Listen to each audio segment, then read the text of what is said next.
श्रीराम. साधक हो, सध्या आपण सद्गुरू श्री ब्रह्मचैतन्य गोंदवलेकर महाराज यांच्या परंपरेतील साखरखेर्डा येथील संत परमपूज्य श्री प्रल्हाद महाराज यांचे श्री देवीदास अमृत मोहरीला लिखित संक्षिप्त चरित्राचा आस्वाद घेत आहोत. तसेच रविवारी श्री महाराजांच्या काही भक्तांचे अनुभव ऐकणार आहोत. श्री महाराज खरोखरच सर्वार्थाने रामार्पण झाले होते. त्यांचा प्रपंच संसार सर्व राममय होता. ते जो काय व्यवहार करताना दिसत तोही रामाचाच, परंतु अलौकिक नोहावे लोकांप्रती ही ज्ञानेश्वर महाराजांची शिकवण मात्र ते तंतोतंत पाळीत असत. मी तुमच्यातलाच एक आहे असं भासवीत चार चौघांसारखेच राहत. आपले वेगळेपण कधीच कुणाला जाणवू देत नसत. श्री महाराजांचं सांगणं हे उमजून घेणाऱ्यासाठीच असे. सर्वसामान्यांना त्यांच्या बोलण्यातील मर्म समजण्यास वेळ लागे तर काहींना कळतच नसे. अहो, कुणीही अगदी सामान्यातला सामान्य मनुष्यही त्यांच्याकडे आला तरीही श्री महाराज त्याला राम समजूनच त्यांच्याशी व्यवहार करीत असत. एखाद्या मनुष्याने श्री महाराजांना येऊन म्हणावं, महाराज मला कुणाचा आधार नाही, की झालं. श्री महाराजांनी लगेचच त्याला ठेवून घ्यावं. कोणी अडचणीत असेल तर त्याची अडचण सोडवावी. अज्ञानी, निराधार, अपंग अशा कितीतरी माणसाचा महाराजांनी सांभाळ केला. नवीन राहावयास आलेल्या माणसाविषयी महाराजांना कोणी, महाराज तो लबाड आहे, वाईट चालीचा आहे असं सांगितलं तर श्री महाराज असं का असं त्याला म्हणत व काही वेळाने तक्रार करण्याला बोलावून त्यांच्या स्नानाची फराळाची व्यवस्था करायला सांगत, त्याला उपासनेस बोलवायला सांगत. आणि काय गंमत पहा, काही दिवसातच तो गृहस्थ महाराजांच्या उपासनेत सर्व सेवा कार्यात तत्पर होई. तेव्हा तक्रार करणाऱ्यालाही त्याचं आचरण पाहून आपण श्री महाराजांजवळ याची तक्रार केली होती याची लाज वाटू लागे. श्री महाराजांच्या सहवासात अनेक वाईट वृत्तीचे लोक सन्मार्गाला लागले. अनेक अज्ञानांना त्यांनी सज्ञान केलं. नास्तिकते कितीतरी भक्तीसी लाविले. भक्त साधू संता तुम्ही राम दाविले. अज्ञजनाप्रती बोधामृत पाजिले. दीनजना उद्धरण्या जीवन वेचले. कितीतरी नास्तिक लोकांना त्यांनी भक्तिमार्गाला लावलं. दीनदुःखितांचा उद्धार करण्यासाठी ते सतत प्रयत्न करीत.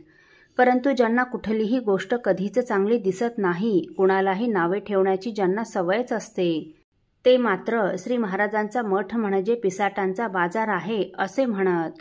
तिथे राहणारे सारेच आळशी, पोटभरू, कामचोर असे म्हणणारे महाभागही काही कमी नव्हते. अहो, एक कवी तर म्हणतात, ऐसा सद्गुण कोणता मूढ जनी नाही जया निंदिले.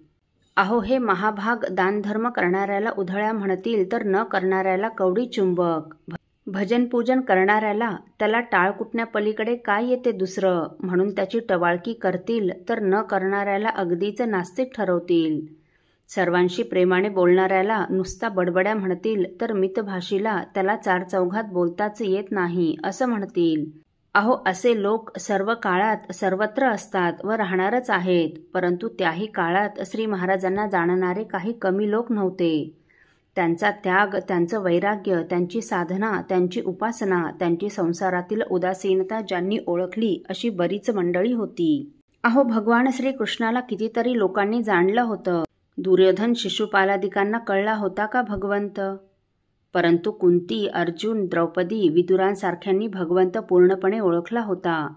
तसं श्री महाराजांना अनेक विद्वज्जनांनी ओळखलं होतं. त्यात त्यांचे विद्यागुरू, वेदशास्त्र संपन्न श्री सखाजी शास्त्री शुक्ल, लोणी संस्थानचे श्री प्रल्हाद महाराज, श्री ब्रह्मचैतन्य महाराजांचे वाणी अवतार श्री तात्यासाहेब केतकर, नानाचार्य, श्री यज्ञेश्वर शास्त्री कस्तुरे, मालाडचे रामदास तांबे, अण्णासाहेब मनोहर, जालन्याचे गोविंद गुरु, महाराजांचे लहान बंधू पुरुषोत्तम बुवा, राजाभाऊ कस्तुरे, दाजीसाहेब कस्तुरे, नानासाहेब मेरेकर, बाबाजी मेरेकर, आबासाहेब मेरेकर, घनश्याम उर्फ देसाई देशपांडे व सर्व देशपांडे बंधू, उमा काकू, महान वैद्य व मुत्सद्दी उत्तमराव देशमुख शेंदूरजनकर, भाऊसाहेब शेंदूरजनकर, वाऱ्याचे उद्धवराव राजे, त्र्यंबकराव देशमुख संगमनेरकर, सुपडाभाऊ माकोडीकर व माकोडीकर मंडळी, बंडू तात्या माई, नानाजी काळे, दाजीबा माई, वेदशास्त्र संपन्न अण्णाजी माई, रंगनाथ पंत अंजनकर, नारायणराव अंजनकर, आप्पासाहेब व दामू अण्णा कुलकर्णी, देऊळगाव माळी,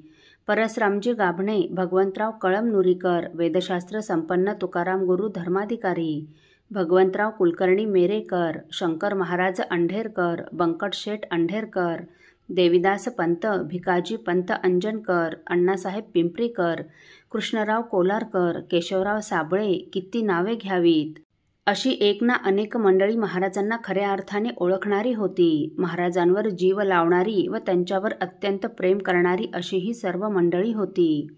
असो, साधक हो, परमपूज्य श्री रामानंद महाराजांच्या उत्सवात सर्व मंडळी अगदी झटून अंगमेहनतीची कामे करीत.